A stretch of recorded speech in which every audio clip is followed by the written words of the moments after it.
வணக்கம். இந்த வீடியோவில் அற இலக்கியங்களில் 3வது இலக்கியமாக நம்மளுடைய சிலபஸில் இருக்கக்கூடிய நான்மணி கடிகையை பற்றி பார்க்க போகிறோம். நான்மணி கடிகையிலிருந்து ஒரு கேள்வி கூட கேட்கல. நம்ம 6 வினாத்தாள்களை பரிசீலனை பண்ணியிருக்கோம். 6 வினாத்தாள்களிலிருந்தும் ஒரு கேள்வியும் கூட நான்மணி கடிகை சார்ந்து கேள்விகள் கேட்கப்படலை. அதற்கு முக்கியமான காரணம் என்னென்னா, நான்மணி கடிகை சார்ந்து எந்த ஒரு பாடக்குறிப்பும் 6வது முதல் 12ஆம் வகுப்பு வரை கிடையாது. அதனால தான் நான்மணி கடிகையிலிருந்து எந்த ஒரு கேள்வியும் கேட்கப்படலை. ஆனால் நான் ஏற்கனவே சொன்ன மாதிரி 17 கீழ்கணக்கு நூல்கள் சார்ந்து நாம் அடிப்படை தகவல்களை தெரிஞ்சுக்கிட்டால் போதும் அப்படிங்கிற விதத்தில் நான்மணி கடிகை சார்ந்து அடிப்படை தகவலாக நம்ம என்ன தெரிஞ்சுக்க போகிறோம். அது மட்டும் இல்லாமல் நான்மணி கடிகையில் பழைய பாடத்திட்டத்தின் அடிப்படையில் ஸ்கூல் புத்தகத்தில் ஒரு பாடல் இருந்தது. அந்த பாடல் என்ன அப்படிங்கிறதையும் தெரிஞ்சுக்கலாம்.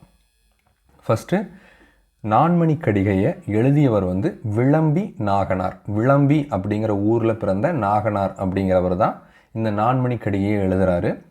இந்த நான்மணி கடிகையில் மொத்தம் 104 பாடல்கள். 104 பாடல்கள். ஓகே, கடிகை அப்படின்னா என்ன அர்த்தம்னா,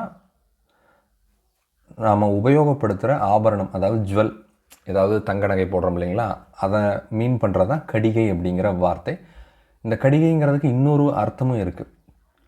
ஒரு துண்டு, அதாவது ஒரு ஒரு கேக் சாப்பிட்றீங்கன்னா அதில் ஒரு பீஸ் சாப்பிட்றோம் இல்லைங்களா, அந்த ஒரு துண்டு தான் கடிகை அப்படின்னு மீனிங்லையும் இருக்குது. அதே மாதிரி பௌத்த கடிகை அப்படின்னு சொன்னாங்கன்னா அது பௌத்த மதத்தை சார்ந்த ஒரு சமயக்கூடம் அப்படிங்கிற மீனிங்லையும் இருக்குது. ஆனால் நான்மணி கடிகையில் இருக்கக்கூடிய கடிகை அப்படிங்கிறது எதை மீன் பண்ணுது அப்படின்னா ஆபரணம்.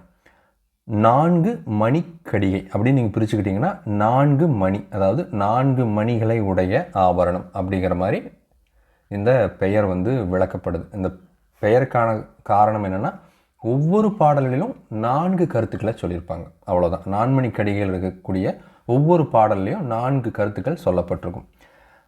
அடுத்தது, இந்த நான்மணி கடிகையில் 2 பாடலை மட்டும்தான் ஜியு போப் ஆங்கிலத்தில் மொழிபெயர்த்திருக்காரு. ஓகே, அவ்வளோதான் நான்மணி கடிகையில் இருக்கக்கூடிய பேசிக்கான கண்டென்ட். அதாவது எழுதுனது விளம்பி நாகனார்.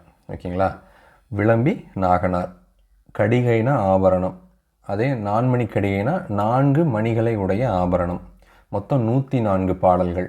இதை ஆங்கிலத்தில் மொழிபெயர்த்திருக்காரு ஜியு போப். மொத்தம் எத்தனை பாடல்களை மொழிபெயர்த்திருக்காருன்னா 104ல் 2 பாடல்களை தான் மொழிபெயர்த்திருக்காரு. அதாவது முந்தைய பாடத்திட்டத்தின் அடிப்படையில் ஸ்கூல் புத்தகத்திலிருந்து ஒரு பாடலை நான் இதில் சேர்த்துருக்கேன். ஏன்னா இதில் எந்த கண்டென்ட்டுமே இல்லை. இந்த ஒரு கண்டென்ட் முந்தைய பாடத்திட்டத்தில் இருந்தது, அதனால் நான் இதை சேர்த்துருக்கேன். மனைக்கு விளக்கம் மடவார் அப்படின்னா வீட்டிற்கு ஒளி போன்றவங்க பெண்கள். மடவார் தனக்கு தகைசால் புதல்வர். மடவார் அதாவது பெண்களுக்கு யார் ஒளி போன்றவங்க அப்படின்னா அவங்களுடைய மதிப்புமிக்க மகன்கள். மணற்கினிய காதல் புதல்வர்க்கு கல்வியே. புதல்வர்க்கு அப்படிங்கிறதுக்கு பதிலாக புலவர்க்குன்னு இருக்குது, அது ஒரு ஸ்பெல்லிங் மிஸ்டேக். மணற்கினிய காதல் புதல்வர்க்கு கல்வியே. கல்விக்கும் ஓதின் புகழ்சால் உணர்வு. புகழ்சால் உணர்வு அதாவது மனைக்கு விளக்கம் மடவார். வீட்டுக்கு ஒளி போன்றவங்க பெண்கள், பெண்களுக்கு ஒளி போன்றவங்க அவங்களுடைய மகன்கள், மகன்களுக்கு ஒளி போன்றது கல்வி, கல்விக்கு ஒளி போன்றது அந்த கல்வியினால் ஏற்படக்கூடிய அறச்சிந்தனை அல்லது மேலான மேம்பட்ட பண்பட்ட சிந்தனை தான் அந்த கல்வியுடைய ஒளி போன்றது அப்படின்னு நான்மணி கடிகை சொல்லுது. அவ்வளோதான் நான்மணி கடிகை. நான்மணி கடிகையிலேருந்து நமக்கு கேள்விகள் கேட்கப்படலை. ஸ்கூல் புக்லேயும் எந்த கண்டென்ட்டும் கிடையாது. மொத்தம் இந்த 4 கண்டென்ட் மட்டும் தான். விளம்பி நாகனார் எழுதியிருக்காரு. 104 பாடல்கள் இருக்குது. இதில் 2 பாடல்களை ஜியு போப் ஆங்கிலத்தில் மொழிபெயர்த்திருக்காரு.